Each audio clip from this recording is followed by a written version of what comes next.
our first, and there we have it. The Zoom recording is also happening in the background. Welcome everyone to our first lecture or class of MIS 171 Business Analytics. I'm really happy to be here. I hope you are all excited to learn business analytics with us.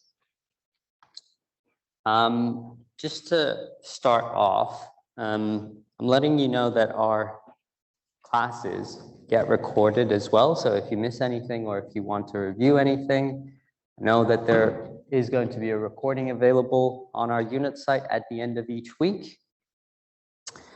My name is Armand. I'll be the unit chair and Burwood lecturer this trimester.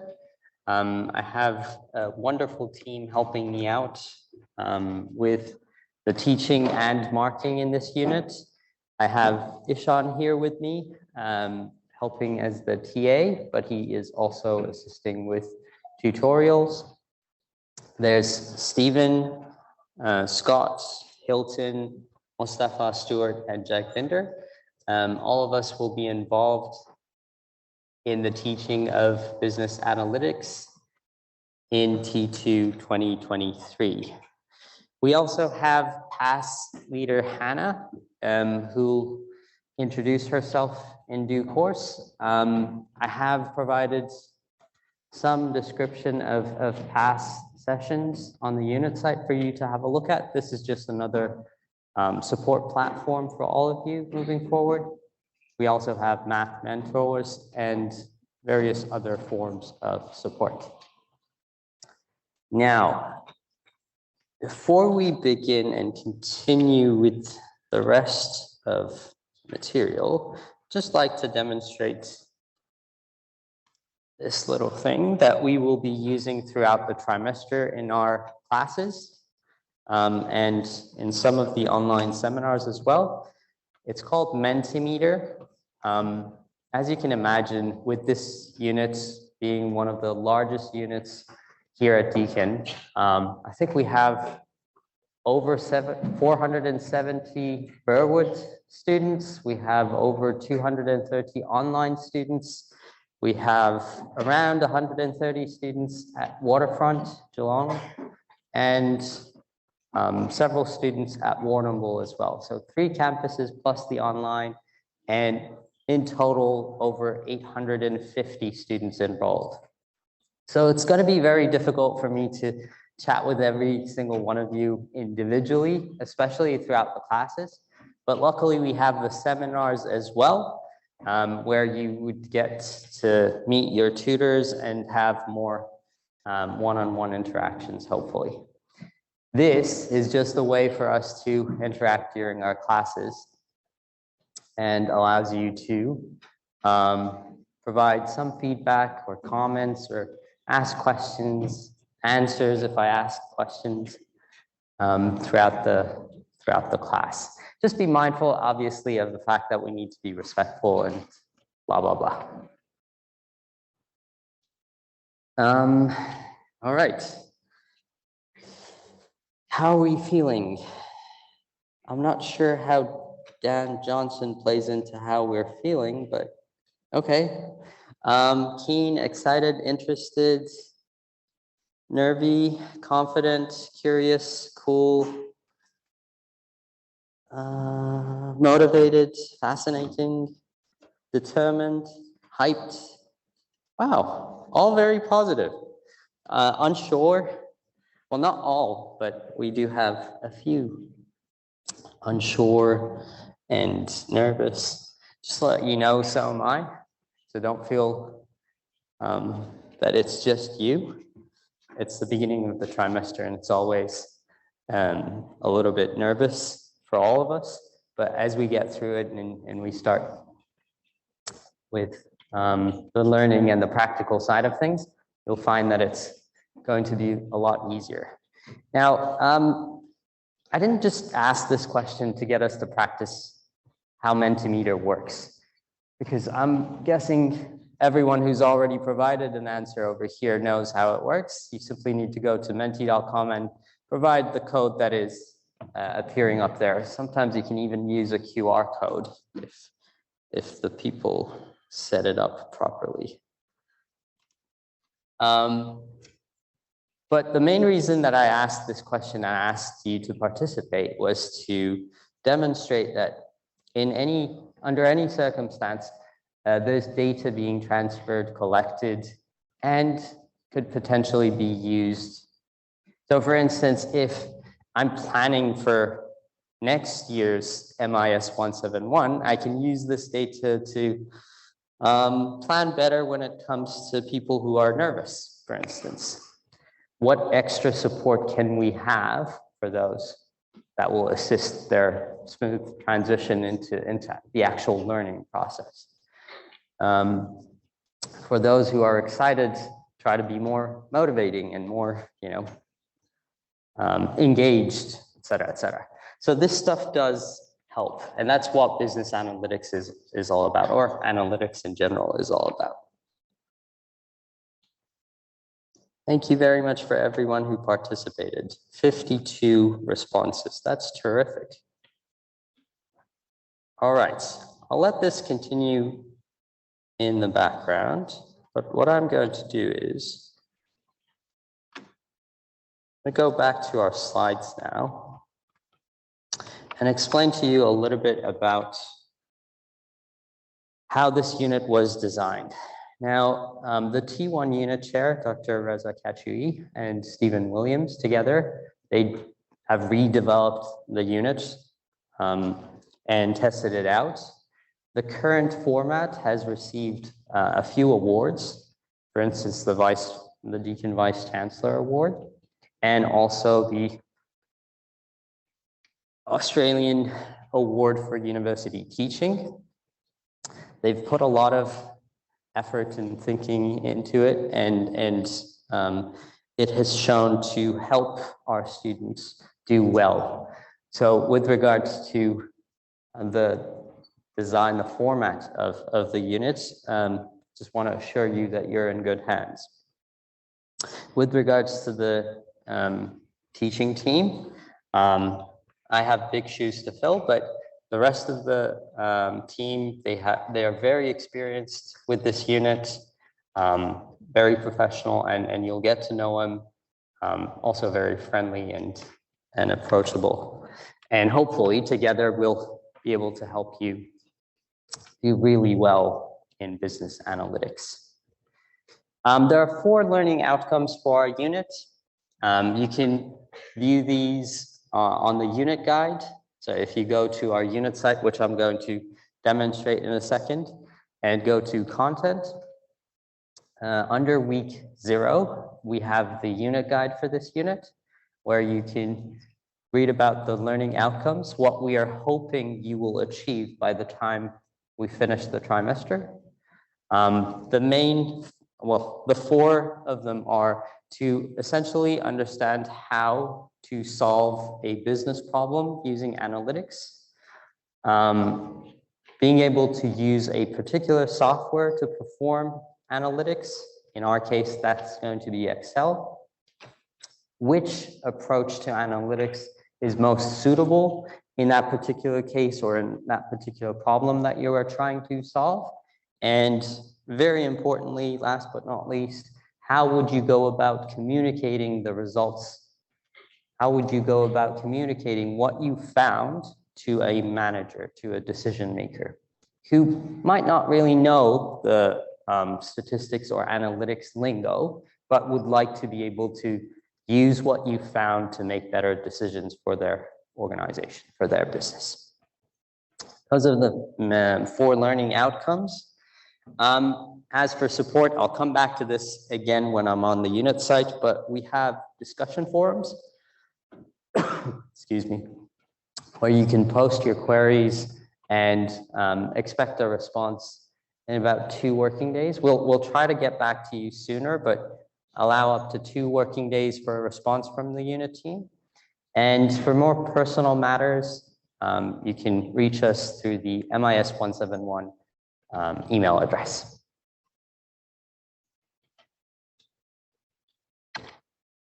There are 3 assessment tasks in this unit, no exams. So our essentially end of unit assessment is another assignment. The first one, due 7th of August, is simply a single Excel worksheet with a dashboard on it. The second assessment task consists of 2 files that you'll be uploading to the unit site, a Word document and an Excel file. In the Excel file, you will perform your analyses and have your findings ready. In the Word document, you will report those findings. The third assessment task is exactly similar to the second one. So a Word document plus Excel file. Now, you don't need to memorize any of this. You don't need to take copies. You don't need to refer to these slides or even the video recording for this information because all of it is already there on your unit site.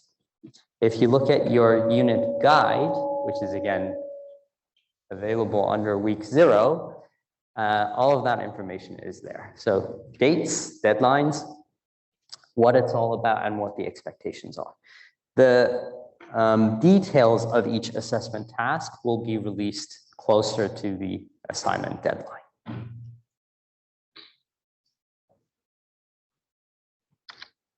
Our textbook by Black. A few students have previously asked whether or not it's mandatory to purchase this. No. We try to cover everything in the lecture slides, but it's always a good idea to, especially if you're interested in analytics, it's always a good idea to have this because you can do further reading. We don't cover everything that is there in the textbook, and we don't expect you to know everything that is there in the textbook for this unit, but it's always a good idea to have that to be able to learn more. Our weekly topics, the 11 weeks that we'll have together, the list of the topics that we will cover. So for instance, today it's more of an introductory session. In your seminars in the first week, we will be, for those of you who are new to Excel and have never used it before, we will be introducing it. For those of you who have experience with Excel, it will serve as a refresher for you to just get some practice on basic functionality, right? Writing a simple function, finding the highest value within a range of values or maximum, et cetera, et cetera. And then gradually we'll build on those skills, and hopefully by the end of the trimester, you'll be able to perform the initial steps to predictive analytics, building a proper linear regression model.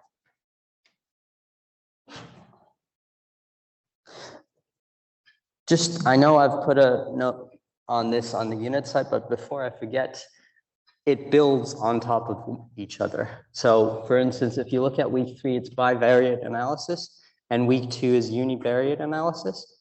If we don't understand univariate analysis, it will be very difficult for us to understand bivariate analysis. So you need to keep engaged with the unit throughout the trimester because everything builds on the previous topic. All good with online students? Cool. All right, so a couple of things that I want to mention is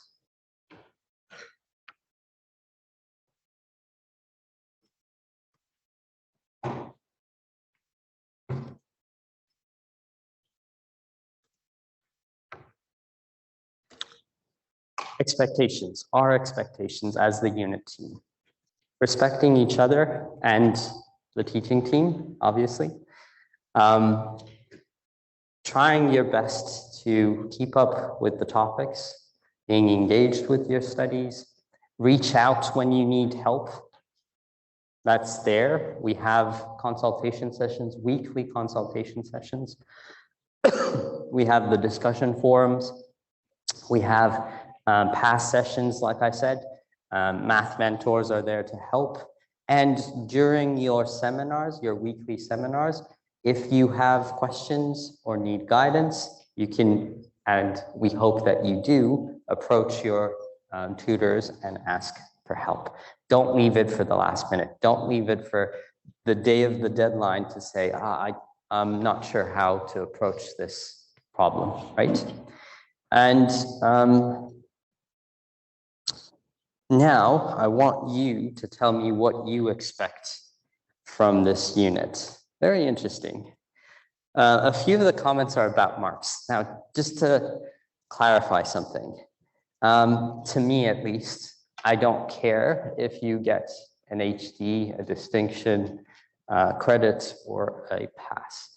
What matters to me as your unit chair is that 5 years from now, 10 years from now, you'll look back and say, I know this stuff. I can use it. I can apply it in whatever career path that you're taking. Whether you end up being a data scientist or a data engineer or an analyst or a lawyer or an accountant or a manager, it doesn't make any difference. Data literacy and knowing how to do basic analytics is going to help you in your careers. And that's what I think matters. For you to look back in 5 years' time and say, I'm confident in doing this.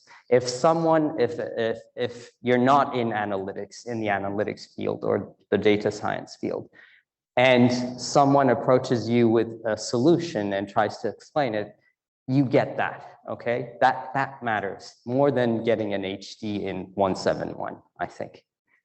It's always good to shoot for the stars, but don't worry too much about the grades at uni. The learning is going to be more important.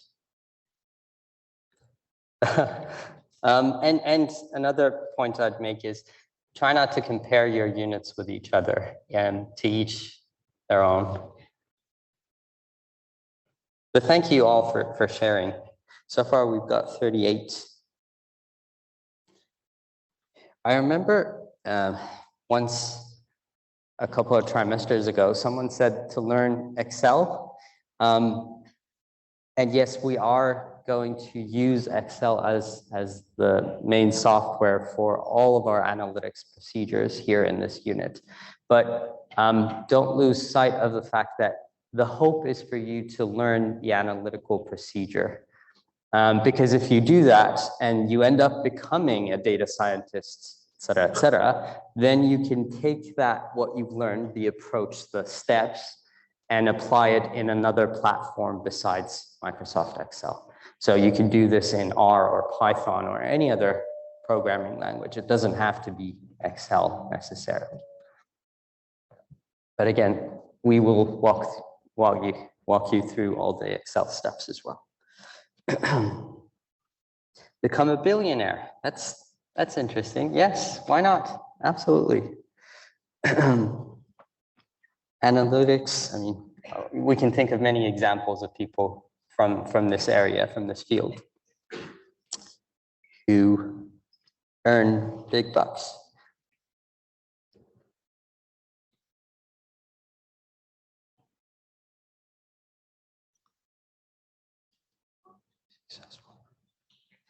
I was going to put up another Menti slide for questions and comments, but I saw one over here, and yes, so if you have no background, if you've never opened up Microsoft Excel before, that's perfectly fine.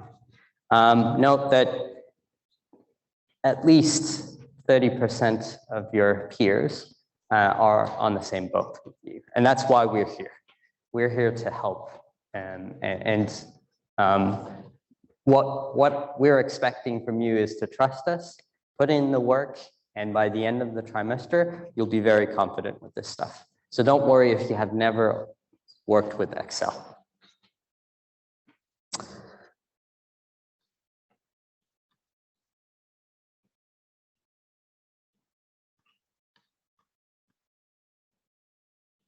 I hope so too.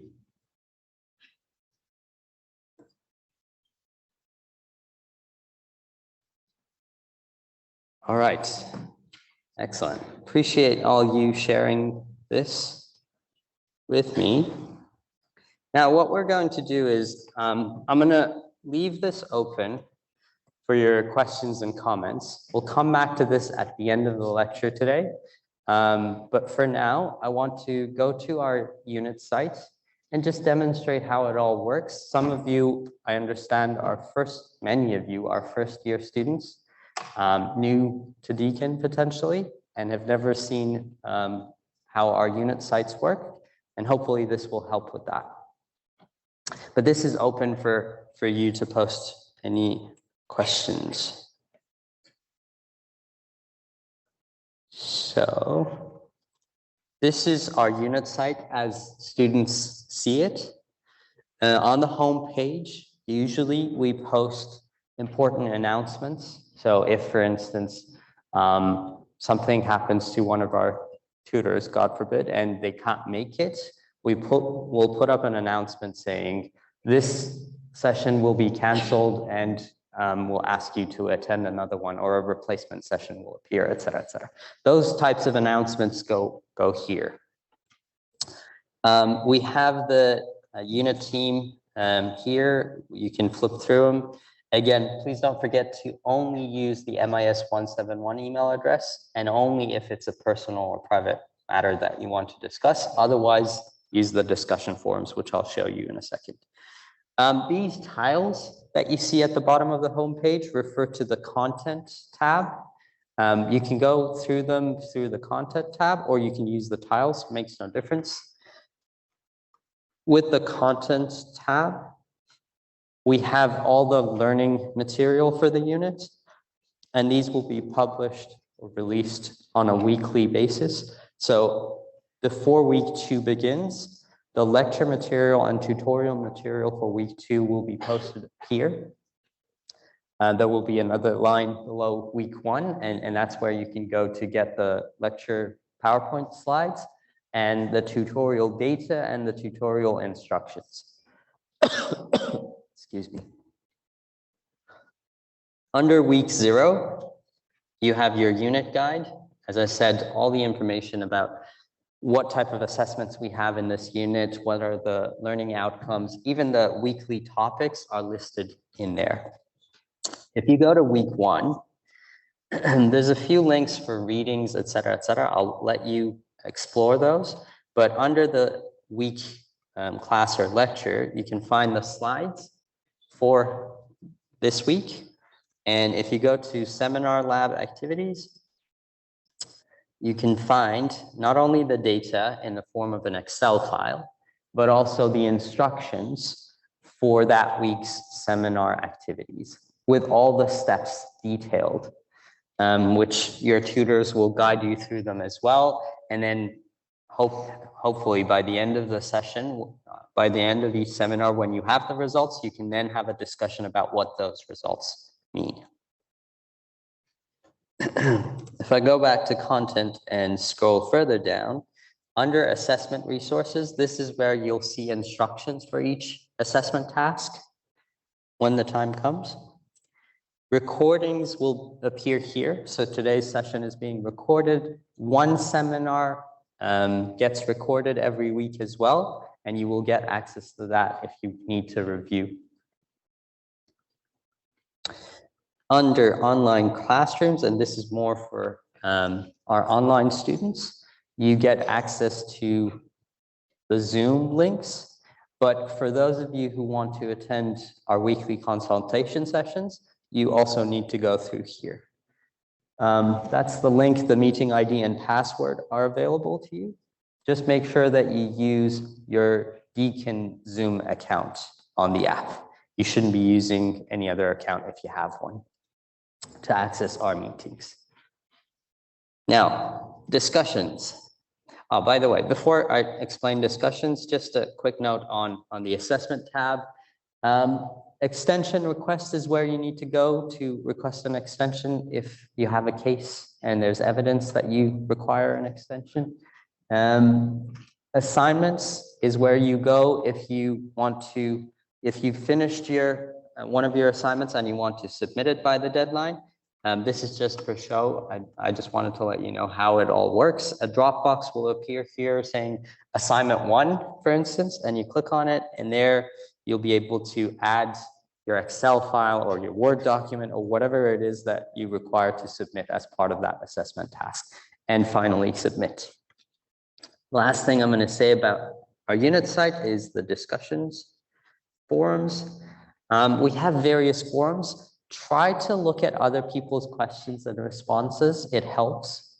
And it also helps the teaching team not having to repeat themselves, but also have a look at your unit guides and the frequently asked questions that are already there, because you may find the answer to your question already has been posted over there.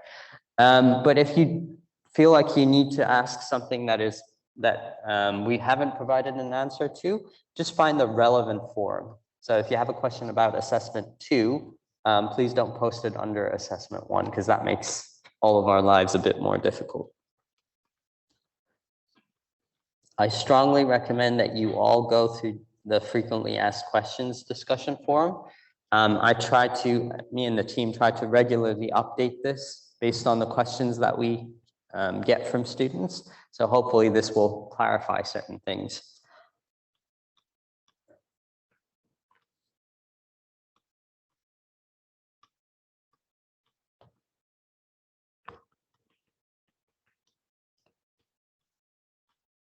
With Excel, I'm sure many of you already know this. As Deakin students, we have free access to the software. Links of downloading and installing it on your personal machines are already there. And that's pretty much it. Okay. Before I start with the actual content of today's lecture, and I know it's already 20 minutes past, but just to confirm how this whole thing would work. During our lectures, we are going to be looking at the content, the theories behind things. We'll learn certain concepts and why certain things happen or need to happen. And during your seminars, you will practice what you've already learned during the class. So it will be more about the steps that you need to take to perform a certain analysis and find results. During the lectures, we refer to a case, a fictitious case called Bicversity. This has been, again, developed by the T1 unit chair. Information about Bicversity can be found on your unit site. So if you go to the frequently asked questions, it's there. It's also available under the week 1 content. I strongly recommend that you have a look at it to understand what we're dealing with when we talk about Bicversity throughout the trimester. Now, we also have another case that we use throughout the trimester in our seminars. It's a separate case. It's a separate fictitious case looking at an organization called Deskplace. If you Google it, Deskplace does not exist. Bicversity does not exist, right? But the unit team have designed this to help us practice analytical steps to find results and just experimental stuff. All of that detail is available on your unit site. This is, for instance, the Excel data file for Bicversity, a description of all the variables, the actual data on 2 separate worksheets. Now, in the seminars, we'll be looking at something similar, but for the Deskplace case.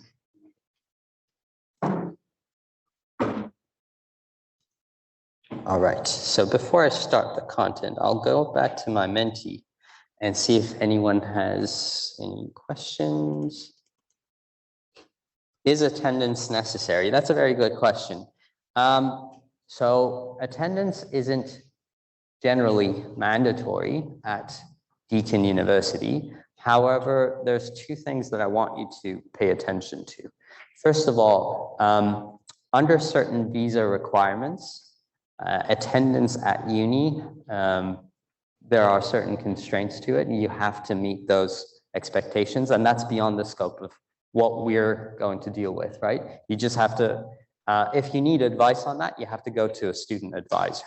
But generally speaking, for everyone who doesn't have those constraints, attendance is not mandatory. However, point number 2, previously, they've looked at the numbers. They've looked at attendance versus the grades that students get, and it there's a proper correlation between the two. Students who attend more regularly and are more engaged with the unit tend to do better in MIS 171, but it's not mandatory. Question number 2. Any programming languages? Nope.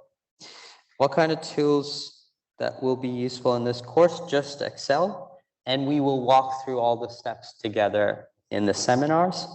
Obviously, there's a lot of YouTube videos that you can watch. There's a couple of channels that are mentioned even under the week 1 material that you can have a look at, but there's a ton of resources. I'm not sure if you know this, but as Deakin students and staff, we have access to LinkedIn Learning, and all the courses are free for us. And on LinkedIn Learning, there's a ton of resources and courses on Excel as well, if you're interested in that. But what we cover in the unit will be enough for MIS 171. I'm not going to get into this right now, but maybe one-on-one we can have a conversation about it.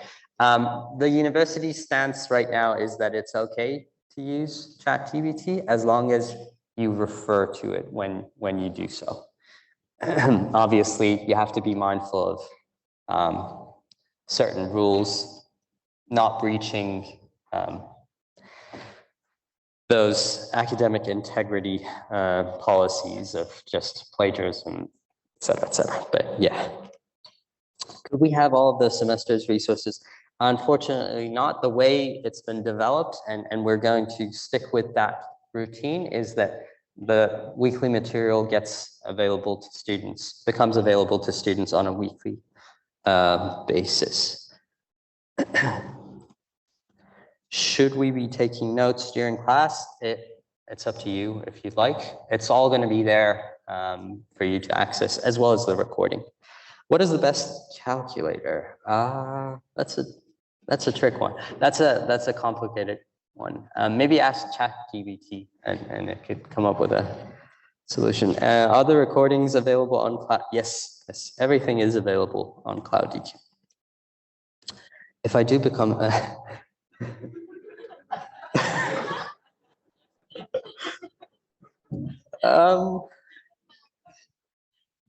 thank you for that. I'd have to get back to you, but generally speaking, I would avoid submarine tours, whether you are a billionaire or not. Do we need to know coding for this unit? No.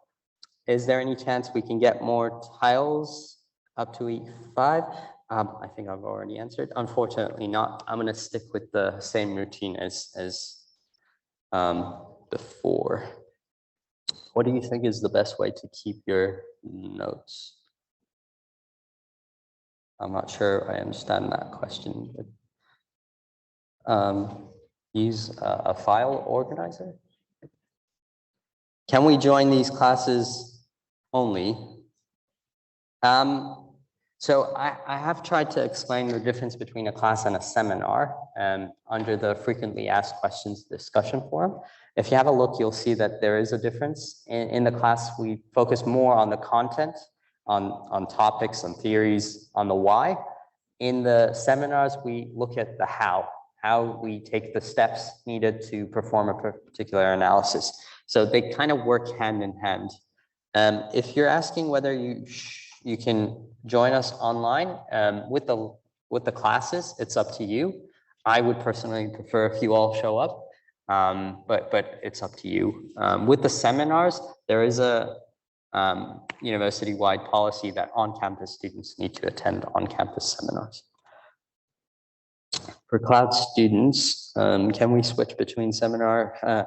This is a discussion to have with your with a student advisor. If there's room, we don't mind at all for you to move.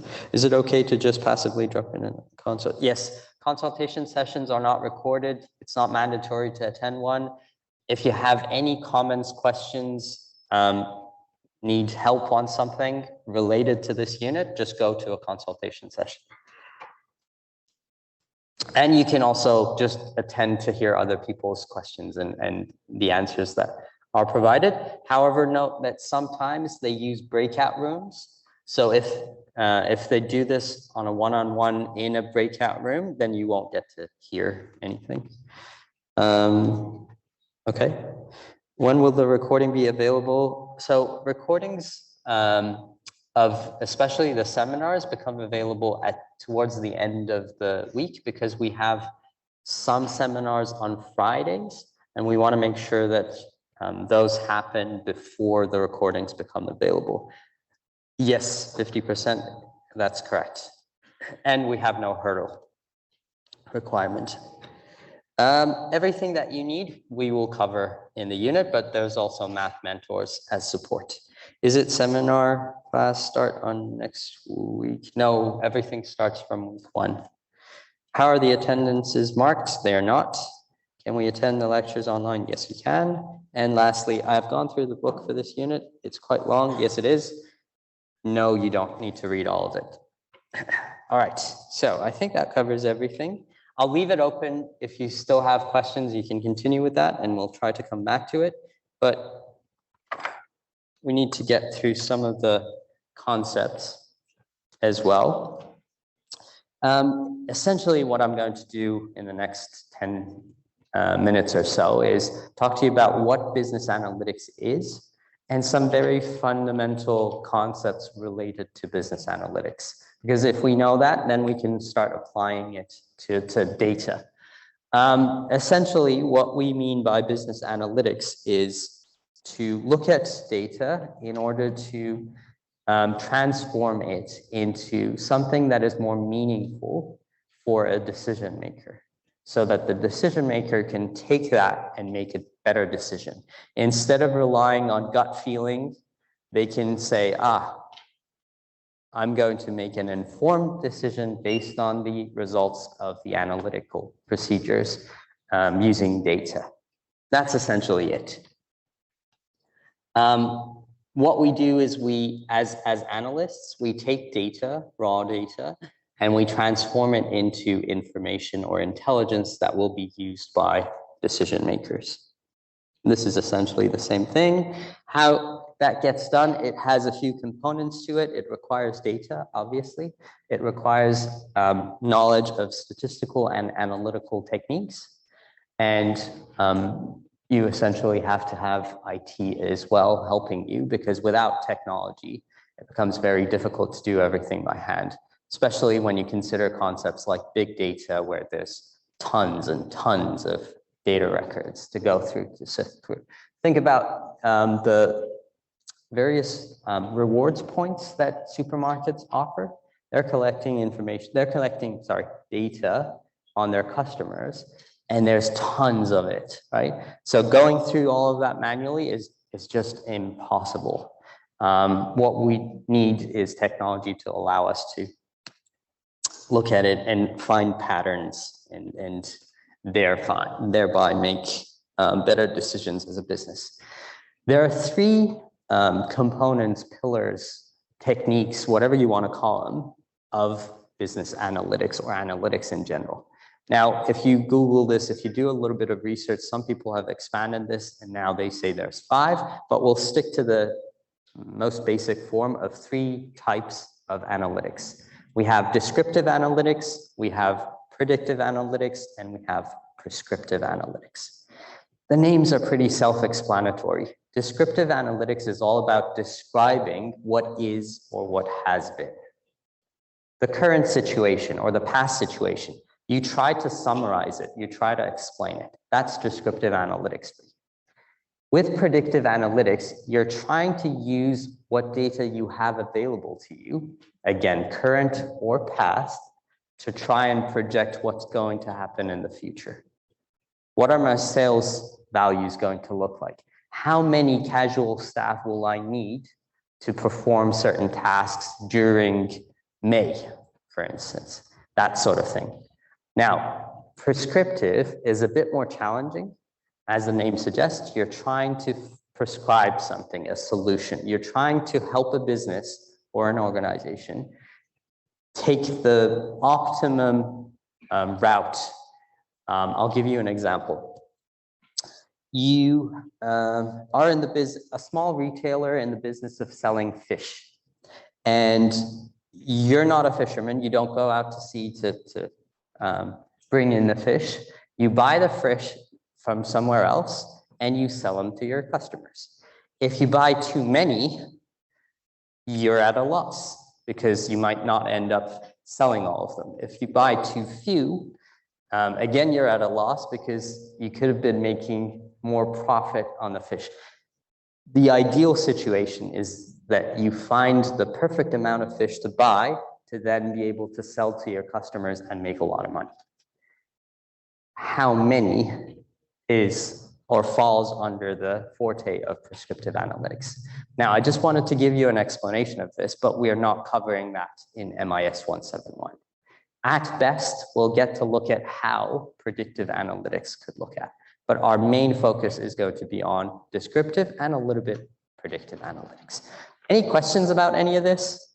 Are there online students or people over here? You can very easily raise your hand and ask. I'll share the mic with you if you like. Now that was clear? All good? Online students? Cool. The other thing I want you to know is that analytics in general is based on statistics. So without knowing some very basic statistical terminology and concepts, it becomes very difficult for us to perform analytics. It will be more like a computer, just you telling it what to do and then following the steps, right? A computer program following certain steps. It's better for us to understand why we're doing certain things. And in order to understand that, we have to know a little bit of statistics.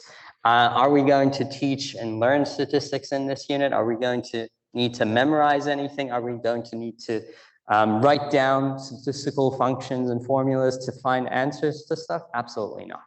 We use and rely on Excel for everything, right? But it's a good idea to have some background knowledge of statistical concepts. For instance, the difference between population and sample. I'll give you an example. Hopefully this will clarify what I mean by population and sample. Let's say 50 years ago, a production company wants to produce a movie. And they're spitballing ideas, thinking of what type of movie to make that would sell the most. That would generate the most profit. And they're thinking of their target audience and thinking about their target audience, there's two things they can do. They can sit down and talk with every single individual target audience member and ask them what they would pay to watch. And that's not really feasible, right? So instead, what they do is they pick a focus group, a sample, hopefully representative of the entire target population, target audience population. So they pick and choose, potentially randomly, a few out of the entire population and ask those people, what would you like to watch? And kind of generalize all of that feedback into the final movie that they end up making. Nowadays, it's a lot easier to contact your entire target audience population, as Netflix would do, because they're already collecting data on what you're watching, et cetera, right? But that's why sometimes, due to time or resource limitations, we go for a sample rather than the entire population. Your textbook provides a very basic example of this. Imagine that your entire population consists of 12 cars, and you want to look at fuel efficiency or whatever of these 12 cars, but for whatever reason, you can't look at all 12. So instead, you end up looking at 4. And with those 4, do you go with all the red ones? Do you go with all the ones with a certain fuel efficiency value, et cetera, et cetera? That's how you do sampling. How do you choose those 4 cars to look at in more detail? Why choose 4? Why not 5? Why not 6? Why not 2?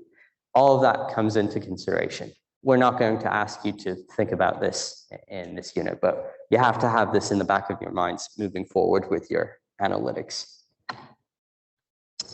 The last concept that we're going to look at today as the introduction to business analytics is the various types of data.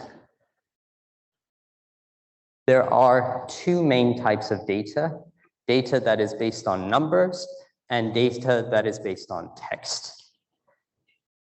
Again, pretty self-explanatory. Numbers, -50, 7.8, 2000, these are number-based values. Now, a different type of data could be hair color brown. What else? Fruit, apple. The grades that we get in MIS 171, pass, credit, distinction, high distinction. These are text-based data, right?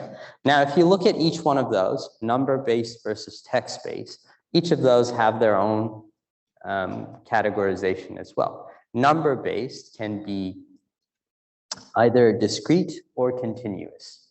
With continuous, we usually have digits or fractions, so 5.7, et cetera, et cetera. But if it's integer-based, so -50, -49, all the way to 2, 3, 4, 5, that's discrete. You can also think of examples for these. So for instance, height could be thought of as a continuous value. Can someone give me an example for a discrete data type?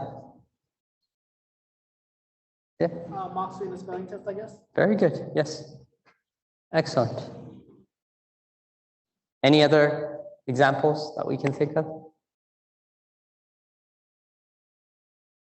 No? Yeah, please.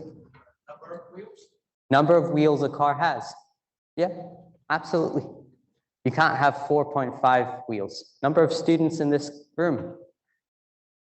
Excellent. Now let's think about text-based ones. With text-based ones, we can have either ordinal or nominal. With ordinal, there's an order to it. So again, thinking about the grades that you can get in MIS 171, HD is a higher grade compared to credit, right? But with things like fruit names, apples, oranges, pears, there is no order within them. Those are considered as nominal. So we now know the 4 types of data. This is going to be important moving forward, especially in next week's topic when we start thinking about univariate analysis. It's important for us to know what type of data we're actually performing an analysis on. That exact same explanation of those 4 types. I keep telling you that the whole purpose of this is to look at a business problem or an organization's problem or questions that they may have, figure out the most appropriate analytical approach to solve that problem, use technology to solve that problem, and finally communicate what you found to the managers, right? Now, with the problem types that they can look at, these are just examples of it.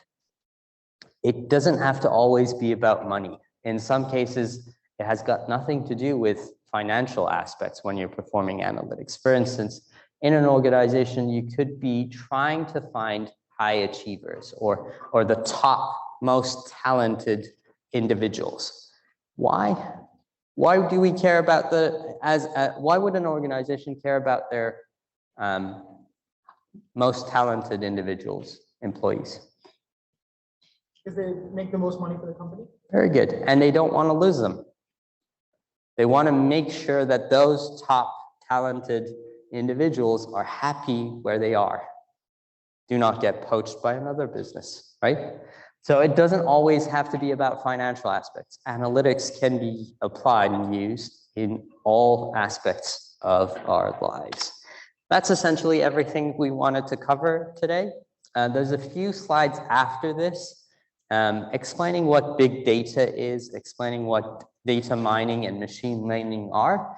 But again, because I'm not expecting you to memorize anything, I hope that you spend some time having a look at those concepts and what they mean for yourselves, right?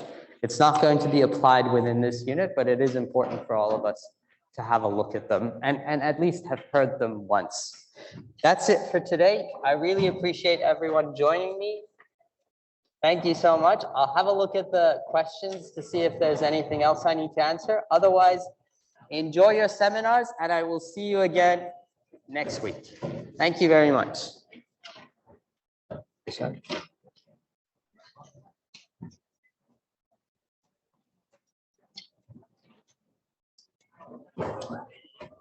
Yeah, I have a question about Excel. Like, I'm trying to learn like Excel, but I have a Mac and Office, and it lacks a lot.